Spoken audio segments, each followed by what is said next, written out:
If you haven't already heard, Operation North Star is coming with a lot of changes to recoil. This includes not only a few guns like the R4C, K1A, Bearing 9, and SMG-12, but it also includes barrel attachments. The flash hider and compensator are both being changed completely, and they now have new functions that haven't been officially posted by Ubisoft, but luckily for you guys, I think I figured it out. From the testing I've done, where I tested every single gun, every single barrel attachment, I can pretty confidently say that I figured out just exactly what flash hider and compensator do now. But before we get into that, let's look at what they did before.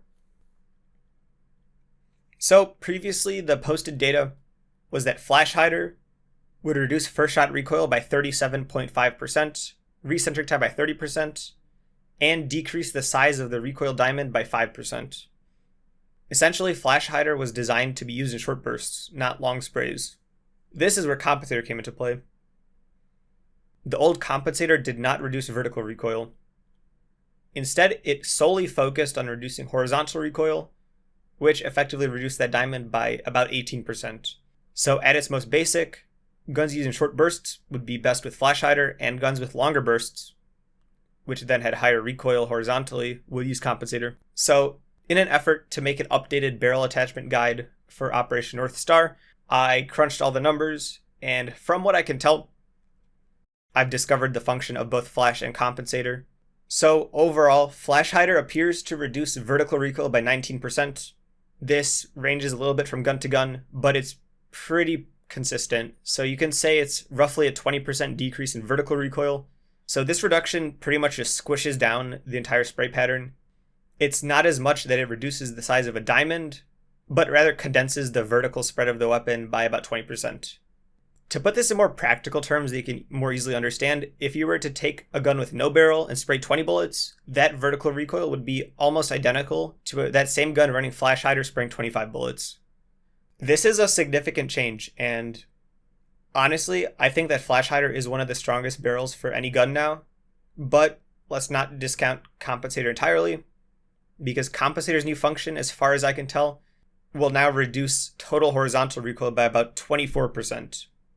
Compensator has no effect on the vertical recoil whatsoever. It only squishes the horizontal recoil to make it more consistent by about 24%.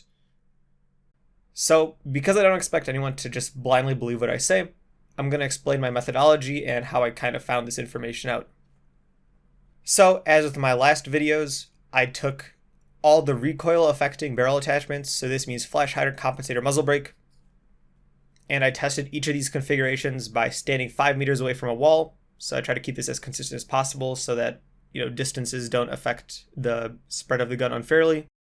I just shoot off a ton of bullets until I get a pretty comprehensive spray, take a picture of that, throw it into Photoshop, and then from there I use pixel analysis using the ruler tool to kind of determine the total vertical and horizontal spreads. And I would just compare these results to the results from the no barrel, and from there I find the percent change. So this helps me find the behavior of each of the barrels, but it doesn't help determine what is best for which gun. Since these behaviors are pretty consistent across the board, I couldn't just rely on this because I need to kind of determine my own criteria for what barrel is good on which gun and what reduction is more important on which gun. So to make those decisions, I used 3 different tests. The first were the numbers that I got from the test. So obviously, they're the raw numbers that I'll throw up on screen now. Second, if that wasn't super clear, I would go off of a visual test.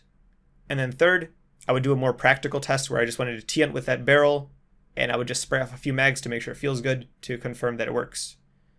So this isn't purely scientific. It is a little bit of how the gun feels, which I think is going to be more accurate than my past videos, because I've accounted for the randomness of having just one magazine sprayed by spraying all the magazines instead.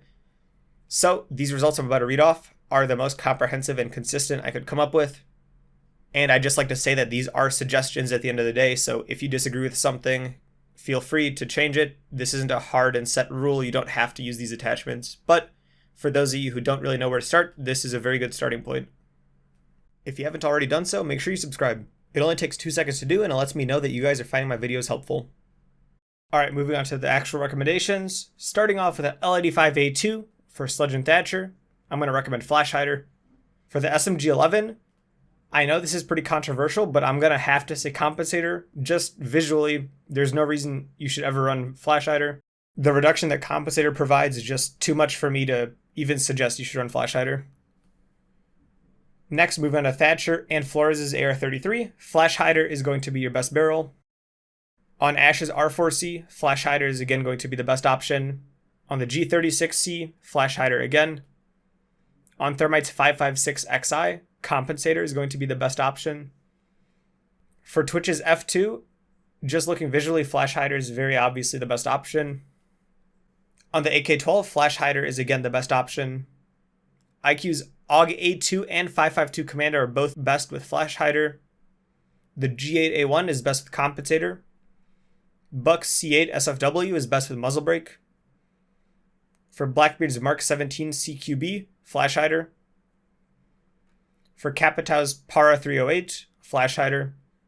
For his M249, compensator.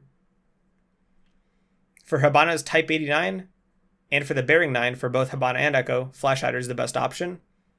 On Jackal's C7E, I recommend flash hider. On the PDW9, I recommend compensator. For Ying's T95 LSW, I recommend compensator.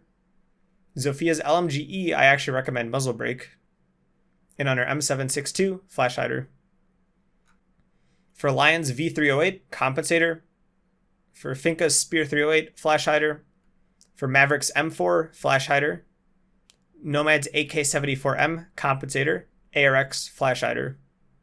Gridlock's F90, flash hider. And her SAW, compensator. For Nook's FMG9, I recommend flash hider. And for the last operator, Zero, for the SC3000K, I recommend flash hider. And MP7, flash hider again. Moving on to defense, taking a look at Smoke's FMG9, I'm going to recommend flash hider. On Mute's MP5K, flash hider. On Castle Pulse's UMP45, I'm going to recommend compensator. For Doc, Rook, and Malusi with the MP5, I'm going to recommend flash hider. For Doc's and Rook's P90, muzzle brake. For Kapkan and Tachanka's 9x19 VSN, flash hider. For Jaeger's 416C, muzzle brake is the best option. For Bandit's MP7, muzzle brake is also the best option.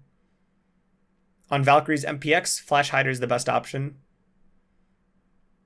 For Cav's M12, yet again I recommend flash hider. On Mira's Vector 45 ACP, flash hider. On the T5 SMG, flash hider. On Ella's Scorpion Evo 3 A1, compensator is the only choice. The other two kick way too wildly side to side, which is where most of the difficulty of the gun comes from. On Vigil's K1A, the recoil nerfs aren't that substantial, so running flash hider can make the gun feel just like normal. On Maestro's Alda 556, compensator. On Alibi's MX4 Storm, muzzle brake. On Cade's AUG A3, flash hider. On Mozzie's Commando 9, flash hider. On the Pepperoni, flash hider. On Wamai's AUG A2, flash hider. And finally, on Thunderbird's Spear 308, I recommend flash hider. So obviously I'm recommending flash hider a whole lot more than the last seasons, and I think it's for a good reason. In my opinion, flash hider appears to be kind of overtuned at this point, and I wouldn't be surprised if Ubisoft toned it down a little bit. So there you have it. Those are my recommendations for the barrel attachments for Operation North Star. If Ubisoft releases any official statements regarding changes to the barrels, I will be putting that in the description. Thank you guys for watching. I hope you enjoyed, and I'll see you in the next one.